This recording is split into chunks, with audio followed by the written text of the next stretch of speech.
Hey YouTube, Alan back with another E3 reaction video.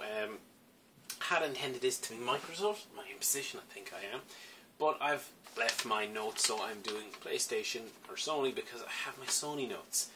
Let me see, yeah, these are Sony notes.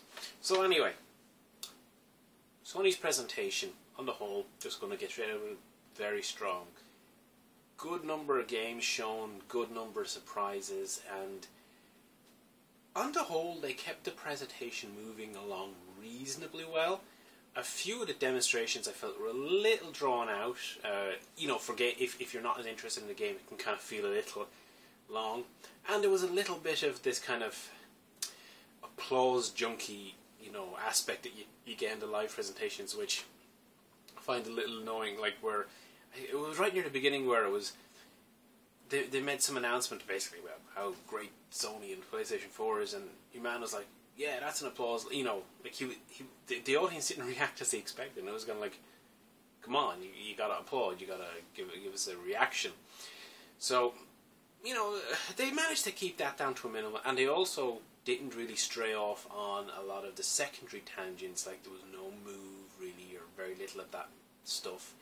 There was a small amount of Project Morpheus. There was virtually nothing for PlayStation Vita, so it was very focused. Anyway, what did we start with? Well, the main event had a couple of precursors, and the two games that I spotted during that was the Mirror's Edge sequel, I think it's called Syndicate, and the Tearaway game. I mean, both look interesting, especially, Tearaway's got a really nice art style.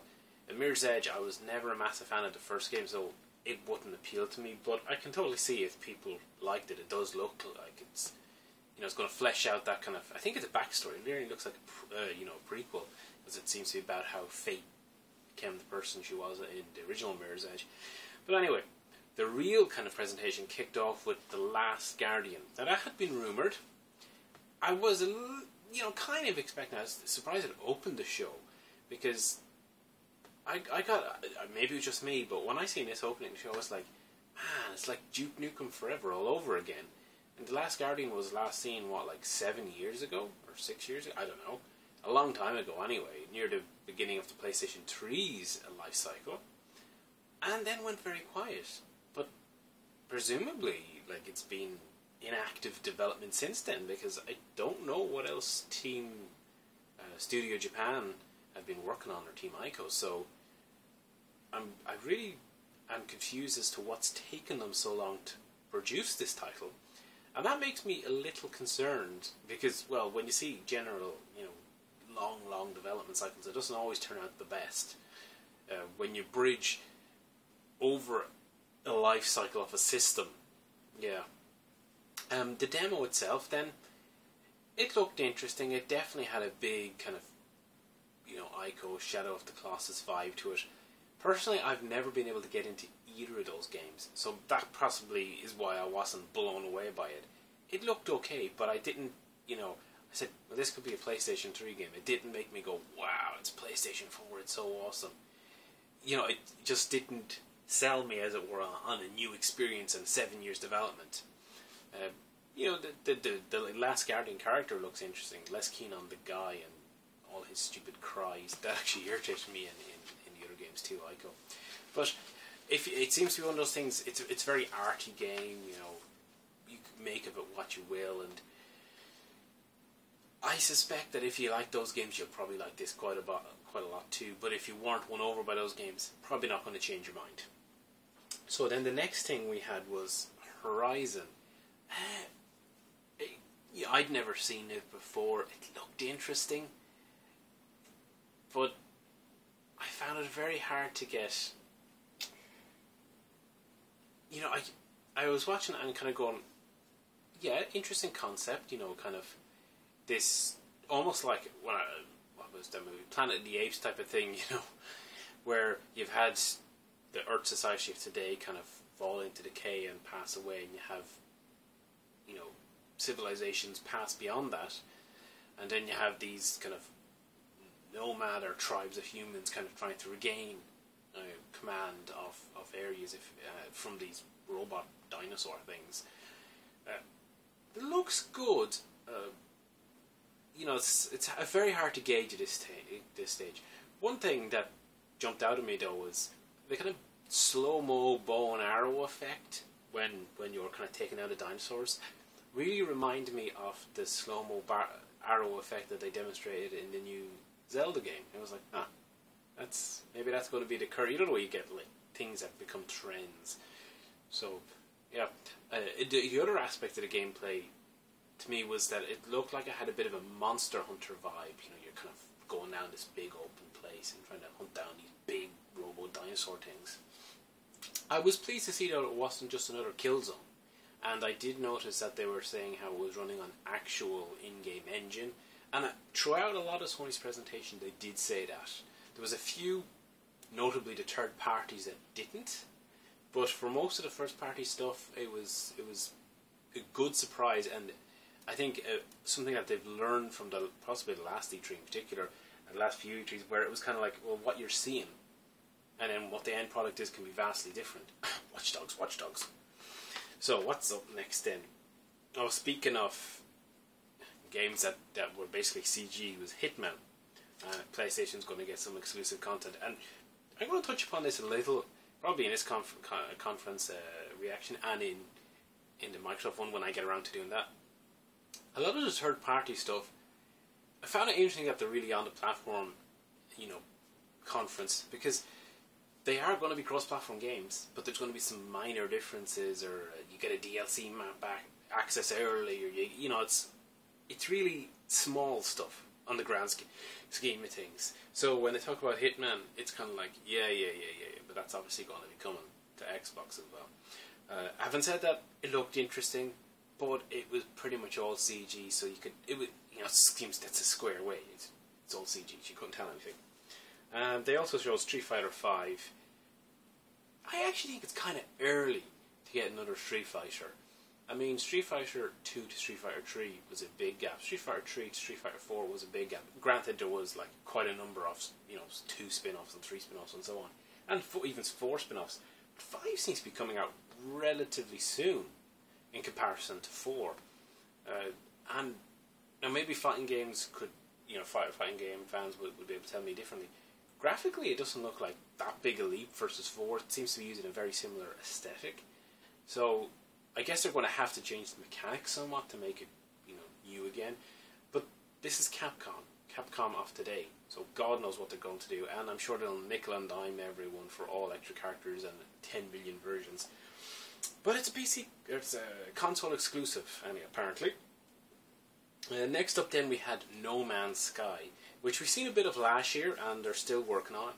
Every time I see this game, it just makes me think of like Starflight and Elite and games like that, where you have this kind of massive kind of universe that you can pretty much go anywhere and go to any planet and whatnot. And on one hand, it is cool to see the modern interpretation of that gameplay, because those games like Elite and Starflight, they were, especially for the time frame, absolutely ginormous, and you could go and visit all the solar systems, and you could go and visit loads of planets, and there was different life on different planets. But to see that kind of extrapolation to a modern, presentation is quite cool. And it does sound like they're trying to, have kind of, I think there's communication between, different people exploring different parts of the galaxy, and you can kind of share that knowledge and whatnot. So it could be interesting, but if you forgive the pun, it feels a bit nebulous. What's the objective? Just to kind of explore? That can be good, but you generally want to have a little more of a hook. What are you doing? And maybe it's just they didn't really get conveyed that particularly well in the presentation. But I'm not really getting a clear direction of the game. Does look good though. Does look like it'll be a very interesting experience, and one of the highlights of the show for me anyway, like last year. So what was next? Yeah, then from something that's kind of big and ambitious to something else that's probably going to be pretty big and ambitious, but in a different way, and that's Media Molecule's Dreams. It's going to be yet another kind of creation game, like Little Big Planet before. I'll be honest, I didn't get Dreams at all. I didn't get where they were going. And the guy presenting it even basically said, don't worry if you don't get it. No one seems to get it straight away. That's great, but by God, that makes it a hard sell. Because it just like, I ended up kind of going, what am I watching? And as such, by the end of the conference, it was kind of like, yeah, that was gone, or whatever. But that, it almost felt like this weird thing. So anyway, moving on, we have, God, Campo Santo I've written down, but I've no notes beside it, so I'm going to move straight on because I don't remember it. And then we've got Destiny, I think it's DLC or expansion pack or whatever. No interest in Destiny, so that went straight over me. I know Sony's still pushing very much, Destiny. I don't know how much that really is moving systems for Sony as an exclusivity. Maybe it is, because of course, they're getting some content early or exclusive, whatever. I mean, you can get the main game on Xbox too. So, Xbox One as well. Don't want to get confused with Xbox 2, because that's probably what they're called, the 4th generation Xbox. So yeah, it was okay, I suppose. Then we're on to more third party. Well, I suppose that was third party. We're on to Assassin's Creed from Ubisoft. Oh, sorry, that was Syndicate. God knows what Mirror's Edge was called. Yeah, so it's going to be set in London, which is actually a kind of Victorian London. I think it's a good setting. The whole Sherlock Holmes kind of era. Plenty of interesting characters and an aesthetic that they can use. I was very disappointed though that it was basically all pre-rendered CG trailer again. Yet again, I suppose I shouldn't be surprised from Ubisoft. It tells me nothing. You can make a pretty trailer, but it doesn't tell me anything at all. So that was a bit disappointing. And they talk about exclusive content, but who knows what that'll be. And of course, there'll be about 7 versions of it with different collector's versions, and there'll be pre-order bonus, and there'll be GameStop exclusives, and Assassin's Creed is an absolute nightmare for that. So, you take that announcement with a grain of salt. Grain of salt? That's not right. So we moved on to another master of CGI trailer, another third party, more Square stuff. They announced 2 games. The first one, I'll be honest, was a bit strange. It was World of Final Fantasy, and it was like this chibi versions of famous Square characters that will be controlled by these 2 new characters in some sort of RPG setting. I didn't really get it. I'm not a massive, Final Fantasy Square guy, so it didn't click with me. Now, the second game, that definitely clicked, and obviously it got a lot of reaction. But I noticed it got a lot of reaction after the show, more so than as it was announced. Normally when something off, I may as well say it, Final Fantasy VII Remake gets announced, you get a massive wah from the crowd and those things, because it's a big announcement. It's been questioned and wanted for however many years now. Certainly for the life of the PlayStation 3 when they had that tech demo, and certainly the last year was kind of thought they were going to do it, and then they did you can buy Final Fantasy VII, the PC version, which is basically just the PlayStation 1 version again. So it's like, okay. So they're finally going to do a remake. The trailer opened up with this voice narration, and from the first early part of the clip, you wouldn't have even told it was Final Fantasy VII they were announcing. They could have announced anything, you just wouldn't have told, which I think kind of stifled the initial reaction. It looks like it's going to follow the styling of Advent Children, and I suppose that makes sense, and that's also what has concerned me a little about the possibility of Final Fantasy VII Remake. That's not to say they won't do it well, but when you look back at the original game, it's a game of incredibly mixed styles. You have these really chibi characters that you utilize on parts of the world map, but in the fighting area, in the battles, they're more realistic. Then in some of the cutscenes, you have one type of realism that's different to the realism approach in the fighting elements, But some of the cutscenes then have the chibi characters too. So there's this incredible mishmash of styles and kind of approach to content and art direction.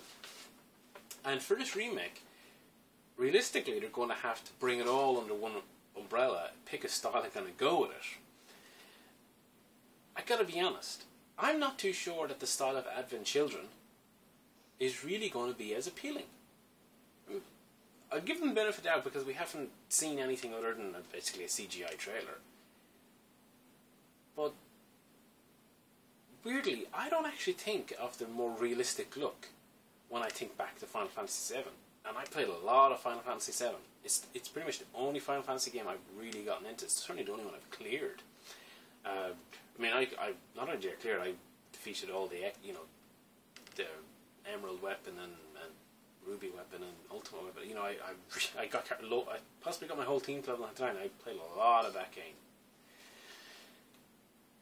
But I'm unsure.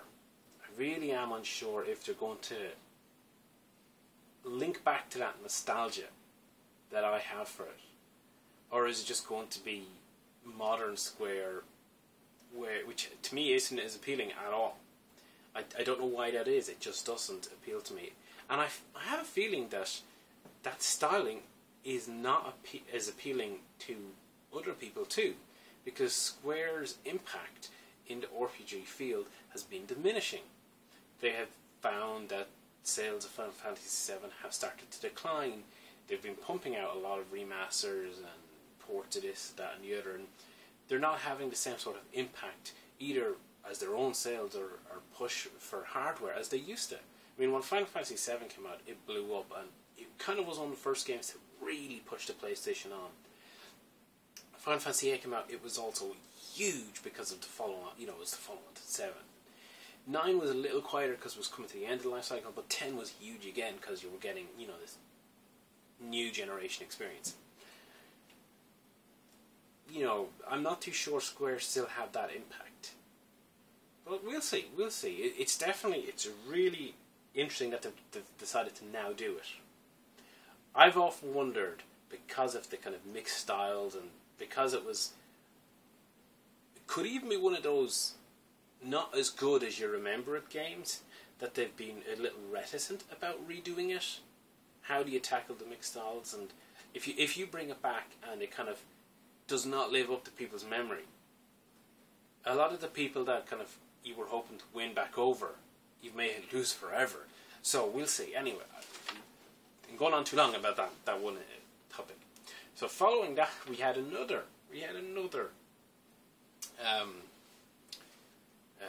No, I do want to say one more thing on Final Fantasy VII before we move on.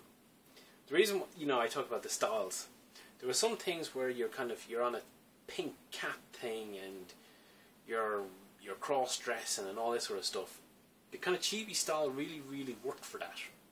Don't know if it works so well out in Advent Children, because that styling wasn't that appealing. Emo Cloud. Anyway, next one. Another massive announcement. And one that it was kind of breaking just before the press conference. I even tweeted about it.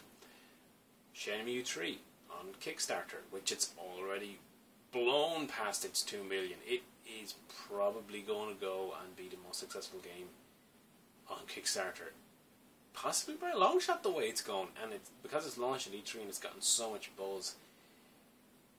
Yeah, it's going to go great guns, it seems. As for the game itself, we've seen some CGI. Actually, no, I think it might have been in-game. Because it's based on Unreal, I think, the Unreal Engine. So we've seen a little bit from the game, but it was really just models and whatnot. We weren't seeing any real gameplay or anything. I'd imagine it's very, very early. So, Shenmue 3. The people have been looking for a conclusion, or at least the next chapter, whichever it turns out to be, to the Shenmue saga for 14 years. Yu Suzuki, he left Sega a long time ago, so it seemed like it was never going to happen. And obviously Sega are a company that are not in a position to finance a project like this anymore, nor is it even just in their company direction, because they're more gearing themselves towards mobile and that type of development. But remarkably, they've I don't know, is there a financial transaction or whatever, but they have given Yu Suzuki permission to utilize the Shenmue property. Like, it doesn't seem to be Sega published. It just seems to be the world and the characters are copyrighted Sega. So, that there's no real involvement. So Suzuki is off, to do as he pleases now, it seems. As for the Kickstarter, one, it was interesting that it was unveiled at the Sony press conference. The reason being that it's console exclusive to Sony, or at least for now it is. There was something on the FAQ on the Kickstarter suggesting that other platforms may follow. So it could be another one of these timed exclusivities, which always seems to be the case. But what will really make me wonder about the Sony involvement is, are they part financing it in some fashion? Because although the 2 million is a decent amount to be looking on Kickstarter, compared to the original Shenmue games, that's a drop in the ocean. The other Shenmue games cost them like 80 million to make. Now I know a lot of that was overrun and whatnot, and just kind of because you can. But it's hard to see Yu Suzuki developing Shenmue 3 as he would have imagined it on $2 million. And certainly there's quite a number of big names that he plans to bring in into the project. There must be more funding than that. There must. So be curious to see how this all boils out. I've actually never played Shenmue, so I'd be interested to see more than Anthem, how this plays out. I have Shenmue 2 on the Xbox, so I've actually, been meaning to kind of give it a go at some point. Maybe by the time we get around to Shenmue 3 I might. I'm personally not going to back this project. I actually would be a little wary of backing it because, I'll be honest, I could see it being a project that runs out of money if there is no other backer.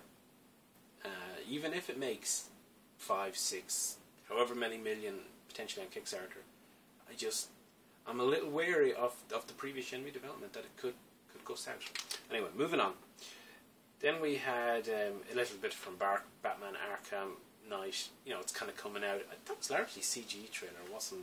Oh no, there was a little gameplay of walking around. Batman Arkham Knight is going to be great, but that didn't really do anything for me, that one. They had a little bit about Project Morpheus. I wasn't that interested in that. I've played Oculus Rift several times, and the novelty wears off rather fast. At least it did for me. They had a little bit about PlayStation View. I nodded off during that. That was kind of like harkening back to a lot of the crap Microsoft pulling theirs. I think you can rent games, or I don't know. I wasn't paying any heed to it. Call of Duty, apparently moving forward, Call of Duty is going to get DLC first on PlayStation. That's actually, it shouldn't be, but that could be a bit of a big deal because there's so many people like Call of Duty. They had a brief snippet of some interesting games. They had some games like Until Dawn that looked interesting. They had some PS Vita stuff in a bit of a clips. They kind of started moving fast through stuff that you kind of would want to see outside of the context of the presentation. When you're kind of back end, you got Final Fantasy VII, Shenmue 3, The Last Guardian, and Until Dawn. You're kind of you're getting left over, or PS Vita, totally getting left over. They showed some Disney Infinity 3, but they really were leading into their kind of big Star Wars section. Because while that looked okay, they had Battlefront 3. And I have to say, Battlefront 3 looked very good. It did look good. It actually reminded me a lot, especially the vehicle section, of Rogue Squadron. And that is a compliment, because Rogue Squadron is an excellent game. And if it was all just the vehicle stuff, I would so be interested in that, because the Rogue Squadron vehicle gameplay was just awesome. I would love to see a modern, real, HD version, because Rogue Squadron still looks really good to this day. Part of me was kind of going, Battlefront 3 looks really good, but it's not night and day good. But no, it looked very, very good. Of course, it's EA, so just like Disney Infinity, Call of Duty, these are just cross-platform. And then it ended up with the kind of, as you'd expect, Uncharted 4. I found this trailer to be, well, it was kind of a gameplay demonstration more than a trailer. I found it to be a little drawn out, because while it looks impressive, I don't know is it the after effect of Uncharted 3, but I know exactly how an Uncharted game is going to play. I know you're going to, you know, have the cover, and fire and gameplay, you know, for gunfights. I know you're going to have the vehicle sections. I know you're going to have the climbing, you know, sections, the quick time events a little bit here and there. I know you're going to have the witty dialogue, although I found that a little over. It didn't click with me. That dialogue was not clicking at all. It just, you know, I'm not saying it's bad. It looked good, but it didn't kind of like, oh my god, yeah. It actually felt like I felt removed because they were playing the game, but playing it not quite how I would play it. Like at some points, you know, kind of like, Drake, would you fucking move and follow Sully? It was just taking forever. Come on. So yeah, it was. I mean, it looks good. I was expecting it to look a bit better. Again, not seeing this massive leap from Uncharted 2 and 3. Maybe as the game draws nearer, we'll see a bit more. So it was the expected game, and the game you had to close the conference on. But overall, it was a solid presentation. Really good presentation, actually. It was some good announcements, and it was a lot of focus on new games. They did try and keep it a little more, you know, gameplay footage and actual content instead of, you know, CGI nonsense and whatnot. But anyway, that's the Sony E3. Definitely better than last year in my book. And although I haven't done the Microsoft one yet, I mean, I have seen it. It was, I think Sony's one was better overall. But Microsoft had some decent stuff too. Anyway, we'll see who's there, because this has gone on and I got more to make and whatnot. We'll see you again with more E3 videos.